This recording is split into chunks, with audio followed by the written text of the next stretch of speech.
Ok, bonjour Doyen Bézé. Bonjour mon fils. Voilà, hier nous avons constaté ici au collège Grébalo, pendant les compositions des oraux du BPC et du bac, voilà, nos élèves ont été carrément délogés pour être vraiment comme les autres. Les autres ont refusé que nos élèves fassent le cours.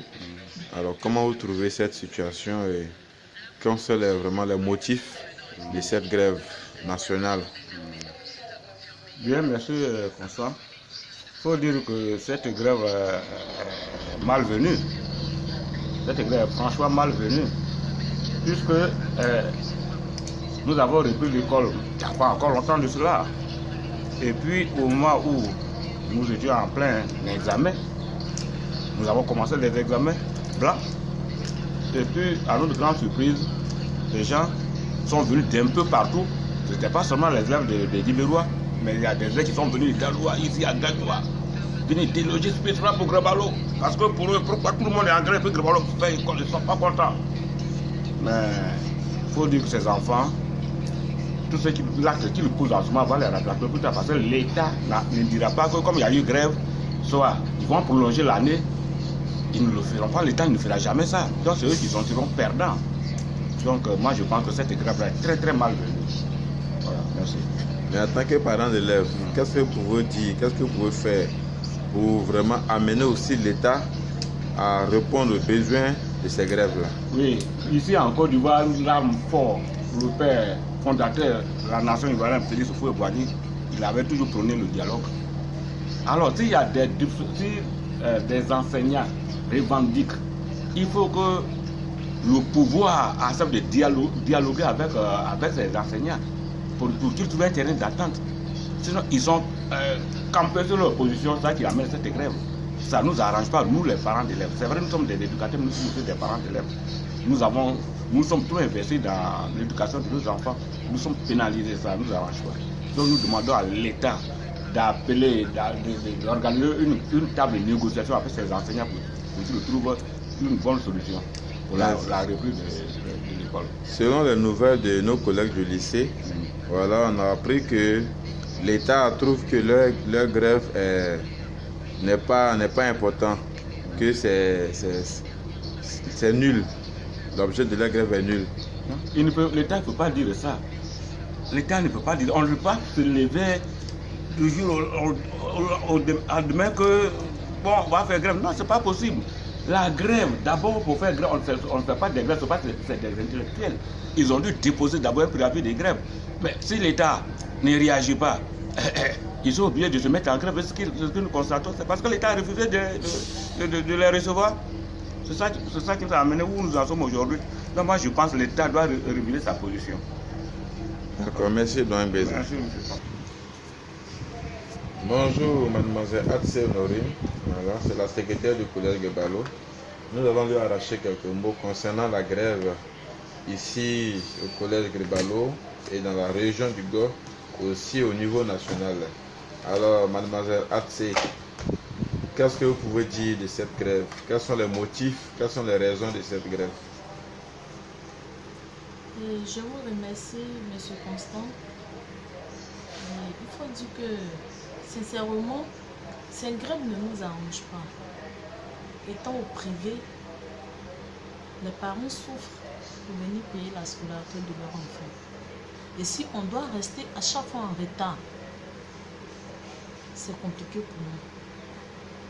C'est vraiment compliqué pour nous. Parce que c'est quand le parent vient solder la scolarité de son enfant que nous, on puisse avoir gain de cause.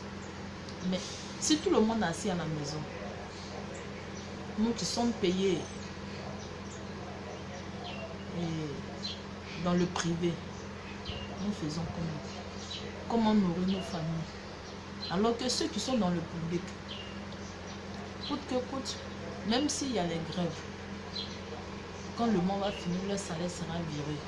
Pour nous, étant aussi viré, mais si l'argent ne rentre pas dans la caisse, on fait comme nous. Donc vraiment que l'État puisse prendre ses responsabilités et qu'il tourne vers les grévistes pour qu'ensemble ils puissent trouver un terrain d'entente pour que l'école ivoirienne puisse prendre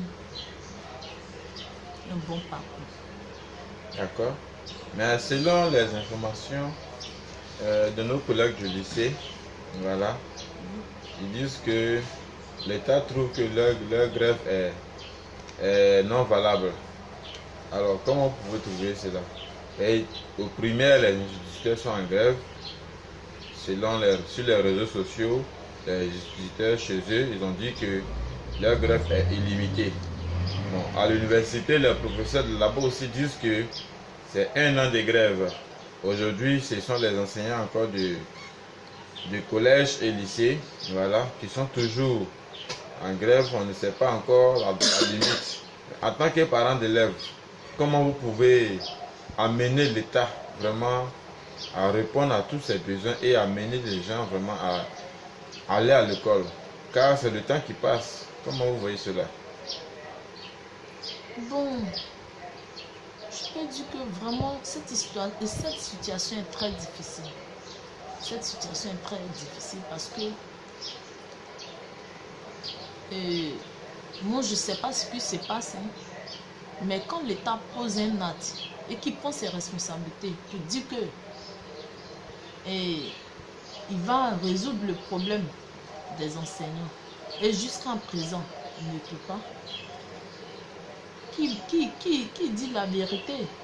Qui dit la vérité aux enseignants pour dire que vraiment, ce que je vous ai promis, compte tenu des difficultés, pour que le pays puisse avancer dans l'économie, ou bien je ne sais quoi, patienter de telle date à telle date, je vais vous donner votre argent. Et si jusqu'à présent, l'État n'a pas réagi, il faut une négociation. Il faut une négociation. Bon, il y a mon collègue qui me faisait entendre, mon voisin qui me faisait entendre que c'est un procès au lycée. Et il y a ma voisine aussi, elle est instructrice, et elle a dit qu'ils sont allés à la solde. Et compte tenu de leurs revendications, l'État n'a pas fait part à ces problèmes et il coupe encore les salaires. Donc c'est ce qui les a menés à fermer tout. Et comme jusqu'à présent, je veux dire que ça fait plus d'une semaine, on va dans la 2e semaine, rien n'est fait. Même on n'en parle même pas dans le journal télévisé. Et ils se disent quoi? L'État ne s'intéresse pas. Donc, comment faire pour que l'État puisse s'intéresser à leur situation? Il fallait venir déloger les gens de privé pour que si tout soit paralysé, l'État au moins aura un regard vis-à-vis de ce problème. Mais malgré ça, tout est national. Rien n'est fait encore. Rien n'est fait encore. Donc vraiment. Et nous, en tant que fonctionnaires du privé, ça joue beaucoup sur nous. Ça joue beaucoup sur nous. Et que on prie Dieu pour que tout puisse rentrer en ordre. Pour que nos enfants qui sont à la maison, qui ne font rien. Parce qu'au moins quand ils viennent à l'école, ça perd leur temps. Mais quand ils sont à la maison, ils vont s'amener à la délinquance. D'autres même là, ils vont prendre tout leur temps, aller se promener. Et ça mène à voler, ça mène à faire de mauvaises choses. Pour certains qui sont conscients, peut-être ils aident leurs parents à aller dans les travaux champêtres. D'autres font leur petit métier. Voilà, c'est bon. Mais à 100%, quelqu'un qui ne va pas à l'école, il peut avoir une idée de tentative de vol et de la drogue, de la prostitution, et j'en passe. Donc vraiment, je suis un peu, et si je veux dire, j'ai mal, j'ai beaucoup mal. Donc je voudrais que l'État, franchement, tourne son regard vers l'école ivoirienne pour que les Ivoiriens, ensemble, nous puissions trouver une solution pour que nos enfants puissent aller vers l'avenir. Merci. Ok, merci Madame Atsé Honorine. Voilà, nous sommes avec M. Dia, professeur de mathématiques au collège Grébalo. Nous allons lui arracher quelques mots Alors bonjour M. Dia. Bien le bonjour. Monsieur. Voilà, compte tenu de nos examens qui ont été suspendus, faute des élèves qui sont venus déloger nos candidats aux épreuves d'oral, voilà, comment vous pouvez évaluer cette situation? Bon, je peux dire que cette situation est critique et intenable. On ne sait pas pourquoi est-ce qu'on peut empêcher des établissements privés de fonctionner librement. Même si il y aura appris qu'il y a une grève nationale de la part des enseignants du public, mais bon, qu'en est-il de ceux du privé? Puisqu'il était à Abidjan tout récemment. Et au plateau, il y a des établissements qui vont à l'école, comme le collège modèle du plateau, qui fonctionne très bien d'ailleurs. À Bobo même, les privés fonctionnent, ils sont en examen blanc, par exemple le collège Iris, etc. Saint-Joseph, pareil. Mais ici, à Guibérois, le collège de Balo essaie de fonctionner et on nous empêche de fonctionner, même de faire un examen blanc. Bon, on veut essayer de sauver nos élèves en classe d'examen, encore on nous empêche. On ne sait pas, ça vient d'où cette fois-ci. Est-ce que ce sont les élèves du public ou bien est-ce que c'est nous-mêmes, nos pauvres élèves, qui refusent de faire cours? Aussi, mon point de vue sur l'éducation nationale, sincèrement, je suis la télévision, la RTI, on ne parle pas. C'est hier là que j'ai suivi un communiqué qui a demandé aux enseignants de reprendre le cours. Mais bon, c'était sur RTI aux environs de midi là. Mais bon, je viens aussi à ma grande surprise, il n'y a pas de reprise de cours ni au public. Et chez nous ici au collège de Balo, les cours aussi sont suspendus. Bon. Vraiment, cette situation est intenable et je lance un appel au chef de l'État et à son ministère de l'Éducation nationale qui essaie de faire quelque chose pour nos enfants. Voilà, pour espérer rehausser le niveau de l'éducation et avoir un taux toutefois acceptable pour notre image.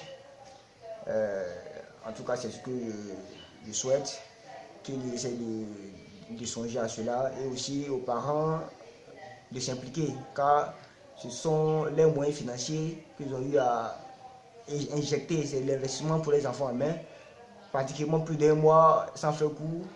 Et bon, il n'y a pas de réaction, Bon, qu'est-ce qu'on a fait? Au finish, il ne s'agit pas il ne suffit pas de mettre un enfant au public ou à l'école et puis bon, penser que c'est l'État seul qui va tout faire. Chacun a sa part de responsabilité. C'est vrai que ça concerne le ministre de l'Éducation nationale, le chef de l'État, mais aussi les parents sont impliqués. Et bon, s'il faut que les parents essaient de faire des délégations pour aller voir ces ministères-là, je pense que la situation pourrait plus ou moins changer. Voilà, sur ce, je vous remercie. Ok, merci M. Dia.